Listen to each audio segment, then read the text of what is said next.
Hello again, everyone. Now finished my day at work. Ready for part two of floating, accepting, facing, accepting, floating, and letting time pass. So we were doing this morning about facing, accepting, and I just sort of mentioned briefly just before I had to go in about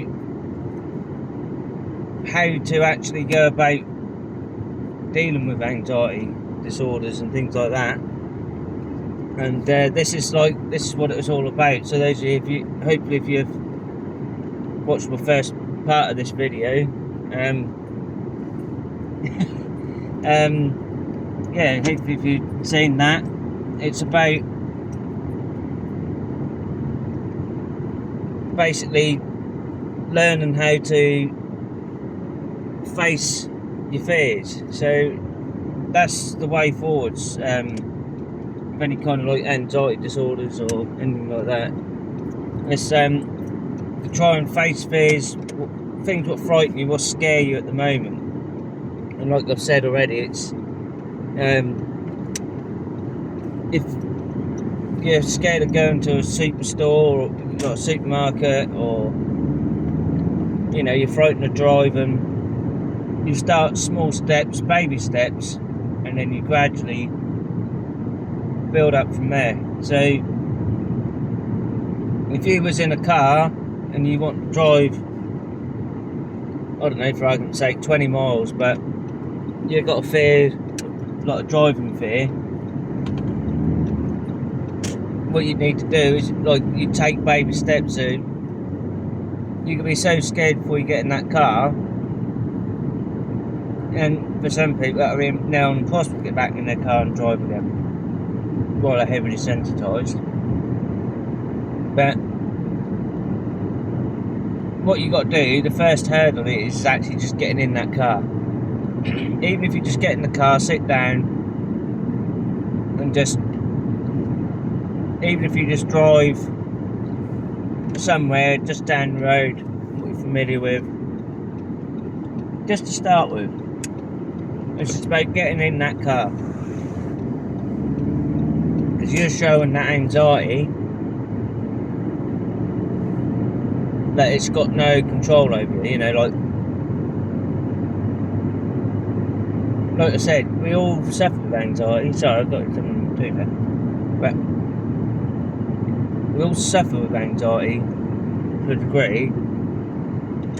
Like I say, if you face what you're frightened of, you conquer that fear.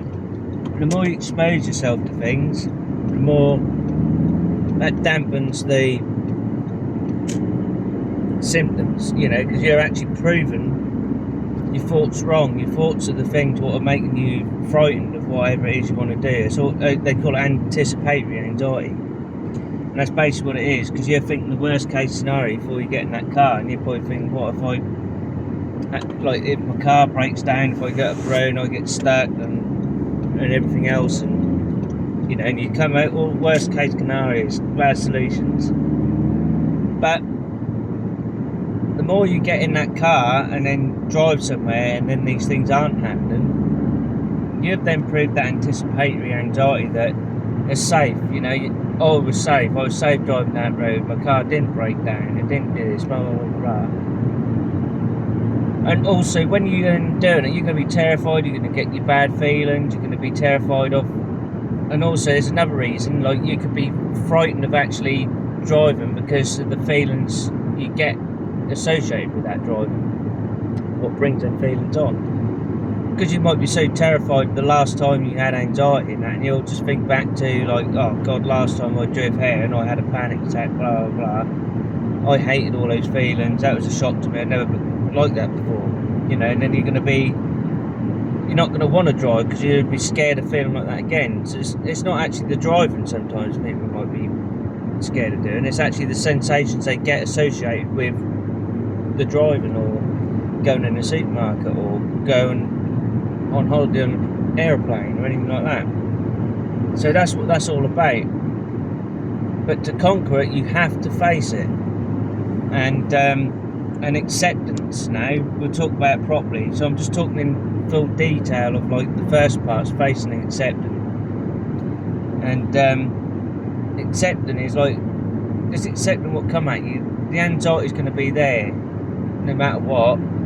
You know, you're going to feel rubbish, you're not going to feel great, you're not going to feel 100%. You're going to be absolutely really terrified, you're going to be feeling not great. You know, you're going to have all your symptoms, you're going to feel panicky. And at this stage, you're going to feel like fight, flight or freeze response, you know, which everyone's heard of, I'm sure, who's now probably watching this.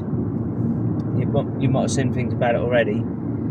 But that is true, that is what it is, you know, like we then start to think to ourselves, you know, do I carry on, or do I just, you know, or you might just freeze and like don't know what to do, or you'll just be like, stuff this, I'll turn the car around, come home again, or I'll walk back home again, I'm not going in that superstore. I mean, there'll be situations, might be sometimes as you progress, there might be sometimes you might have a little bit of a setback, you might not, you know, it might get better and you might come back. But don't get disheartened, just keep trying to plug at it. You know, everything's in like consistency and repetition. So if you just believe in the process and keep doing that, eventually it'll dampen down. So that's all I can suggest there. And like I say, accepting is just literally letting the feelings be there, letting them come at you. But you're going to still do it, you know, you're not going to let them dictate you, you're not going to let them stop you. And over time, you actually build resilience to those feelings, to whatever it is, what brings them feelings on in the first place. And in that way, if hopefully eventually in time, you then start to become less afraid of that thing, what caused the fear in the first place, which you were in that fear cycle thing, like where you then have fear of fear. So you associate the fear with driving, say, or supermarket, and then you're going to be frightened of the feelings that gives you. So you're going to have your anxiety attacks and all that, but you're going to be more frightened of that sometimes. So you're more impressed and more concerned with the way you're feeling when you're doing these things.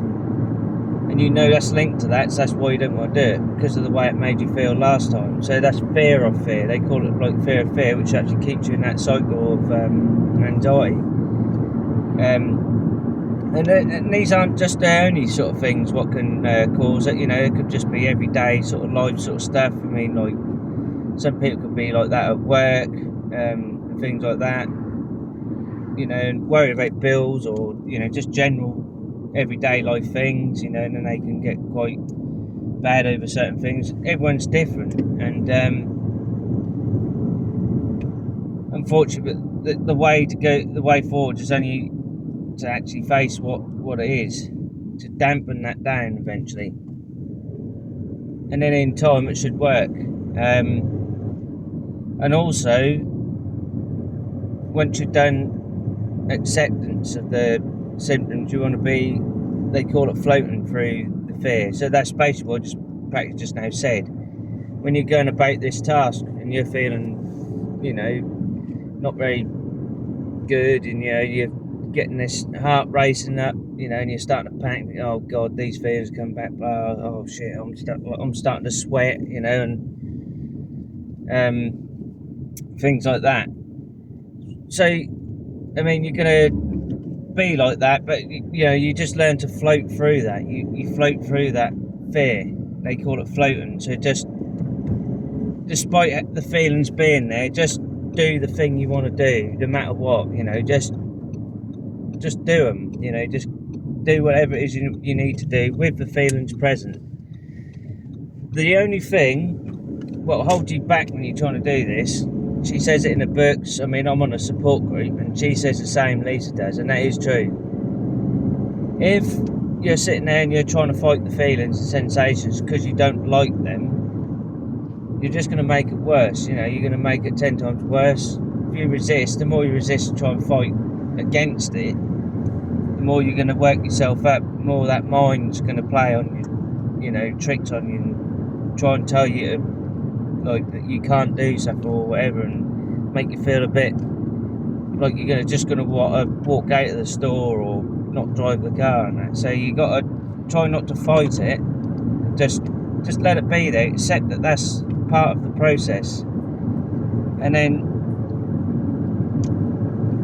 letting time pass is literally, there's no time frame on recovery. I mean, like, I think most people who have learnt about all this already, and who may be watching as well, they'd be saying the same. Like, we've all been there. I have already at the start.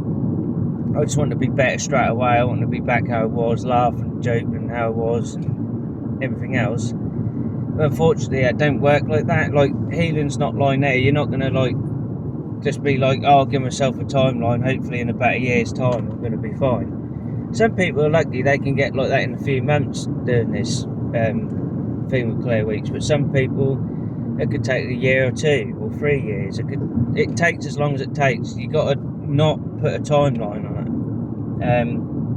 But I think also it just puts more pressure on the healing journey, because you're trying then too hard and you're thinking about it too much. But there's another book I've read as well, At Last Alive by Paul David. He's another one it's about like what he went through and everything, and he gives a lot of tips as well. And he's got a website, Anxiety No More. He's really helpful. His stuff, he's got some real, good information there, like to help people to try and overcome anxiety and depression and things like that.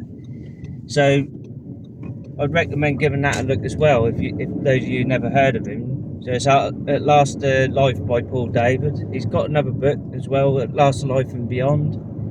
That was his second book he wrote a few years later. Sort of like just continuing like the story, I think, and just literally just trying to like explain it in a better way as well. But I think a lot of people suffer with it, and there's a lot of stigma with it all, and people don't really want to speak about it. But I was speaking to a colleague today, and because he had a time off yesterday, and he had to fill out a back to work form, and because he had time off just one day. He's never normally off, but he just said to me, he said, I was just really tired, because of the heat and everything, so I just couldn't sleep properly. The fan was keeping me up all night, but if I turned it off, I was too hot and I couldn't sleep. I just couldn't sleep at all. He said, and then I just literally got to sleep the last hour before I had to wake up again and go to work. He said, so I'd only had about an hour sleep. So he said, I just called in sick. He said, I just couldn't function. I was just so tired. He told the truth, but like his mate, he reckon, you see his mate the next day later, and he just explained he couldn't sleep and everything else. And he reckon his mind was racing. He was trying to tell himself, come on, you got to go to sleep. And he said the more he'd done it, he said the more it was just getting worse. And I thought to myself, well, that sounded like not very healthy. And he reckoned his mate said, oh, that could be like mental health. He said, because I've suffered with it as well and everything. He's like, nah, I don't want to tell people here and that, because people think I'm mad and I'm gone in the head. And that's one thing that frustrates me, because there's a lot of stigma with it still, and a lot of people don't quite understand it still. Just because you have anxiety or depression or anything else doesn't mean you're a madman. You're completely broken. You're not right in the head, and that's absolute rubbish. That's nonsense. And I just think that's a lack of understanding, a bit of ignorance there with this sort of subject. But anyway, I'm now at home now. But like I say, face, accept, float, and letting time pass. That's the main thing. So like basically what I just mentioned in the video, like facing your fears, accepting the feelings there when you're trying to do them. Floating through that despite the feelings. Present, just concentrate on the here and now and what you're doing, and letting time pass. In time you can recover, and you will do if you follow that kind of sort of guidance, I think. So anyway, I'm now back, and I'll give you some more videos, maybe some on Friday, maybe. So I'll just catch you next time.